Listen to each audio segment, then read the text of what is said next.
정말 무서운 건 뭐냐면 AI 같은 거죠. 그러니까 멋진 신세계의 핵심은 뭐냐면 멋진 신세계는 줄거리가 아닙니다. 이건 설정이에요. 이거 자체가 굉장히 쾌락적이고 유의적이고 즐겁지 않습니까? 그래서 멋진 신세계예요. 아, 근데 약간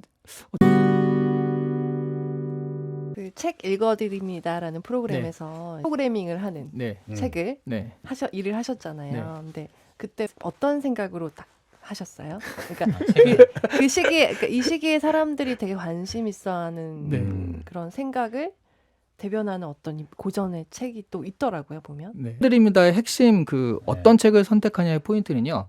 지금 이 시기에 왜 이 책을 읽어야 하는가를 설득할 수 있어야 되는 거예요. 네. 그러니까 지금 하필이면 이달의 2주에 왜 이 책인가. 그래가지고 저희가 이제 사실 그때는 점조직이에요. 그러니까 선정위원이 누군지 밝혀지면 안 되고 선정위원끼리도 서로 알면 안 돼요. 왜냐하면 또 이제 뭐 출판사에 로비가 있을 수 있다 뭐 그런 것들 때문에 그렇겠네. 예. 그래서 누군지 모르는 상태에서 저희 작가들하고만 이렇게 하면서 점조직을 유지했거든요. 네. 그런데 작가들이랑 통화할 때도 거의 일주일에 한 번 하면 1시간 정도 해서 2번, 3번 그렇게 통화를 해야 됩니다. 어떤 책을 얘기할 때. 그 반이 뭐냐면 왜 지금 이 시기에 이 책인가 이거예요. 그래서 고전이라는 게 지금 우리가 고전을 돈을 주고 사는 거잖아요. 옛날 얘기를 뭐하러 사요? 그때 그때 얘기만 한참 써 있으면. 근데 이게 지금 나한테 주는 메시지가 있기 때문에 사는 거거든요. 네. 그리고 그 메시지는 몇백 년을 관통해서 온 메시지이기 때문에 그 무엇보다 강력하거든요. 그래서 다른 게 아니라 이게 고전이니까 읽어야 된다가 아니라 지금 이 시기에 필요하니까 읽어야 되는 책인 거죠. 그래서 고전이 옛날 책이다라는 개념이 아니라 옛날에 쓰여졌지만 지금 나에게 영감과 통찰력을 주는 그런 책이다라고 저는 생각을 해요. 그럼 오늘 지식 편의점에 실린 책 중에 네. 이 책은 요즘 얘기하기 딱 좋은데라는 책이 있을까요? 그 요즘이라는 게 이제 어떤 거냐의 그쵸? 문제죠. 그러니까 그게 뭐 근래 6개월일 수 있고 네. 팬데믹 상황인 현재일 수도 있고 네. 뭐 그것은 정의학에 따라 와닿는 데 따라 한번 생각해 봐 주신다면 어떤 게 있을까요? 이게 좀 어렵긴 한데요. 네. 그러니까 지금 차라리 팬데믹 상황을 얘기하셨으면 저는 다른 건 이제 뭐 그 개인의 어떤 권리나 이런 거라면 저는 그리스 로마 신화. 오히려. 왜요? 팬데믹 상황이 되면서 인간의 본성이 조금 더 적나라하게 보이지 않습니까? 그렇죠.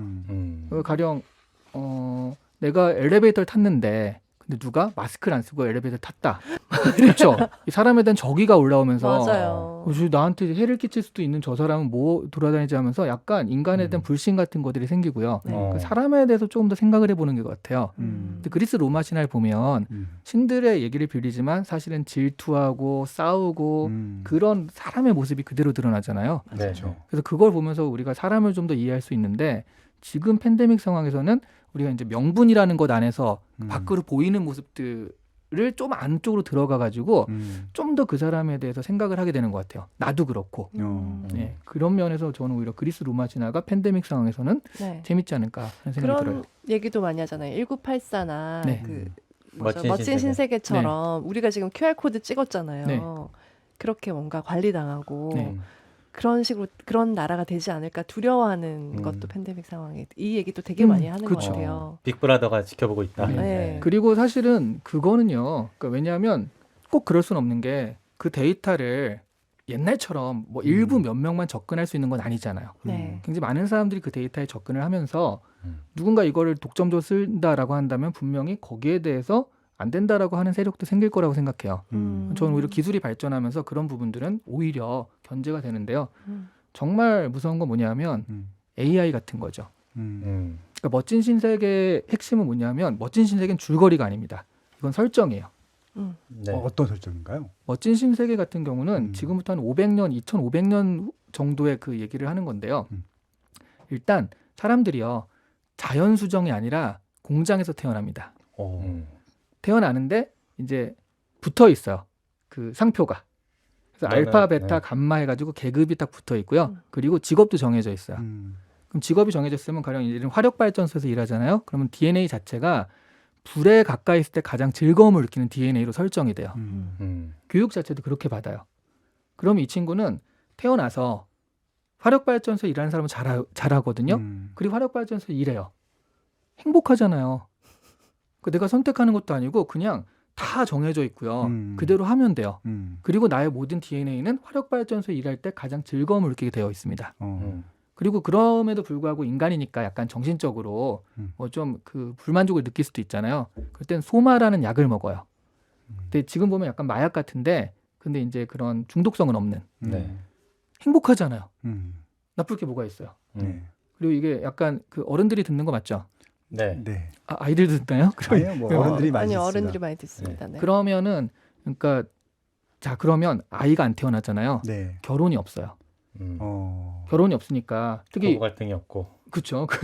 무가 등이 좀 심하신가? 갑자기 왜? 그거부터 아니, 그런 얘기가 나오니까 지금. 네네. 네. 결혼 그러니까 가족이란 제도가 없고요. 그러니까 네. 내가 무언가를 책임지거나 그런 게 없고요. 또 여성 같은 경우도 여성은 좀 신중한데 잠자리나 이런 면에선 왜냐하면 이게 자연 수정이 나오는 게 아니거든요. 네. 그러니까 이런 면에선 여성들도 굉장히 좀 자유롭게 그런 잠자리를 합니다. 그렇죠. 뭐 임신에 대한 전혀 뭐 없고요. 그런 것도 가족이란 것도 없으니까. 없고. 예. 그러니까 만나서 악수하듯이. 그러니까 인생이 직업도 정해져 있죠.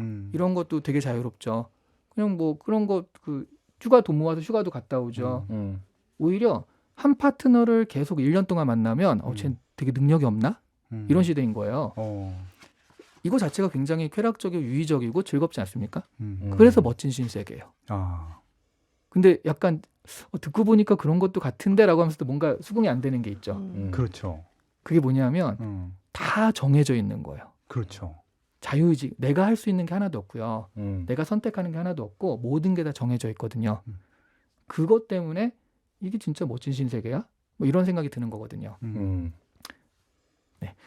멋진 신세계 원래 세익스피어의 템페스트라는 작품에 나오는 거거든요. 네. 네. 거기 책에도 이렇게 거기도 약간 아이러니인데 어쨌든 지금 AI 상황이 그런 거죠. 자율주행차를 생각해 보면 지금 앞에 갑자기 뭐 사람이 나타났어요. 그럼 이 사람을 치고 지나갈 것인가? 그러니까 지금 어쩔 수 없는 상황에선 치고 지나갈 것인가? 아니면 이렇게 핸들을 틀어가지고 내가 부딪혀서 내가 죽을 것인가? 이게 선택사항이 아닌 거예요.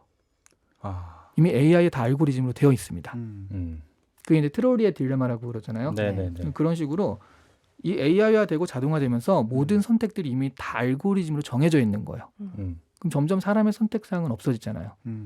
그러니까 멋진 신세계는 지금부터 100년 전쯤에 만들어진 책인데 오히려 저는 갈수록 더 유용한 책인 것 같아요. 그러니까 너무 편하잖아요. AI 상황 뭐 그런 네. 자율주행차 편하니까 그런가 보다라고 아무 생각 없이 몸을 맡겼다가는 결국 내가 선택할 수 있는 건 아무것도 없는 그럼 뭐 사람이라는 것의 존재는 무엇인가를 다시 한번 생각하게 되는 그런 상황들이 점점 펼쳐질 수밖에 없거든요. 그랬을 때 점점 이런 것들이 경종을 울릴 수 있다. 그런 식으로 멋진 신세계는 지금 면에서는 더 좋은 책이지 않나 싶어요. 점점 현실화돼 간다고 표현하시더라고요. 네. 근데 그런 세상이 이미 도래했고 네. 만약에 그런 세상에서 살고 있다고 가정을 해보면 저희가 지금 자본주의에 살고 있으면서 그냥 적응해서 순응해서 살잖아요. 네. 그런 것처럼 이미 그런 멋진 신세계와 같은 설정이 적용된 세상에서 태어나는 사람들은 이게 뭐가 이상한지 모르고 그냥 그렇게 살 것 같기도 해요. 지금 우리가 현재에서 과거를 보면 과거에 좀 이해 안 되는 그런 어떤 사회 문화 같은 것들이 있었듯이 네. 뭐 예를 들면 일부 다처제 같은 게 지금은 용납이 안 되잖아요. 되게 불과 그리워하는 얼마 것 같은. 불과 얼마 전에 이제 그런 시대를 살아왔잖아요. 그런 것처럼 당시에는 당연했던 건데 지금 보면 되게 이상한 그런 문화들이 있잖아요. 근데 이런 책들이 경종을 울리면서 사람들이 그러니까 그런 체제를 바꿔가고 찾아가는 것 같아요. 가령 자본주의도 초창기 자본주의는 지금과 달랐습니다. 그렇죠? 어땠죠? 초창기 자본주의는 돈 있는 사람이 무조건 먹는 거예요. 그러니까 네. 돈 있는 사람은 계속 벌고 그러니까 이제 노동자들 같은 경우에는 노동자는 많고 일자리는 적고 그러니까 점점 가령 10만 원에 일했을 거를 9만 원, 8만 원, 7만 원으로 일하면서 노동자들은 점점 더 가난해지고 그런 차원에서 20세기 들어와 산업혁명 이후에 영국 런던에서 일어났잖아요. 그때 노동자들 평균 수명이 몇 살인지 아세요? 한 30, 40? 19세였습니다. 19세? 네. 어린아이 때 다 죽어요. 하도 이래서 의무교육이 없잖아요. 의무교육이 없으니까 6살, 7살짜리가 공장에 가서 하루에 14시간, 15시간씩 그 석탄 더미에서 일하는 거예요. 설국열차. 네, 폐가 남아날 수가 없죠. 그래서 올리버 트위스트라든가 셜록 홈즈만 봐도 그 거지 아이들이 굉장히 많거든요. 그렇죠. 네. 그게 이제 부모도 그렇게 죽고 해서 이렇게 되는 아이들. 이게 초창기 자본주의예요. 근데 막스가 나타나서 야, 자본주의 이렇게 계속 가다가 다 망한다. 그게 음. 자본론이잖아요. 그런 식으로 이 체제가 있으면 이 체제 순응하기보다는 이런 점이 문제가 있다라고 해서 조금씩 수정해서 지금 우리가 수정 자본주의, 그러니까 복지라는 개념이 있고 네, 네. 네, 그런 것들이 있잖아요. 그래서 이런 것도 그냥 놔두면은 그렇게 될 것 같지만 또 사람은 거기에 맞춰가지고 찾아갈 것 같기도 합니다. 근데 네. 진짜 그 AI나 이런 것들을 누가 결정해야 되는 거지? 그런 고민들, 딜레마에서. 그게 이제 문제인 거죠. 네. 지금도. 그러니까 그럴 때 이런 책들을 읽으면서 좀 사람들이 어떤 방향으로 나아갈지에 대해서 논의도 많이 해야 될 것 같아요. 네. 너무 어렵지 않나요? 음. 문제가. 근데 우리가 이렇게 계속 토론하는 것도 네. 지금 우리가 이런 얘기 해봤자 이게 뭐가 되겠어라고 하는데 이 얘기를 듣고 누군가 또 이런 생각을 한 번 더 하고 그게 또 결정을 하는 사람, 뭐 기술자일 수도 있고 아니면 뭐 정치인일 수도 있고 그런 네. 사람들과 같이 공유할 수도 있고요. 그러니까 이런 데서 계속 얘기를 해가지고 그런 얘기들을 좀 서로 한 번 더 생각하게 만드는 건 필요한 것 같습니다. 음. 음.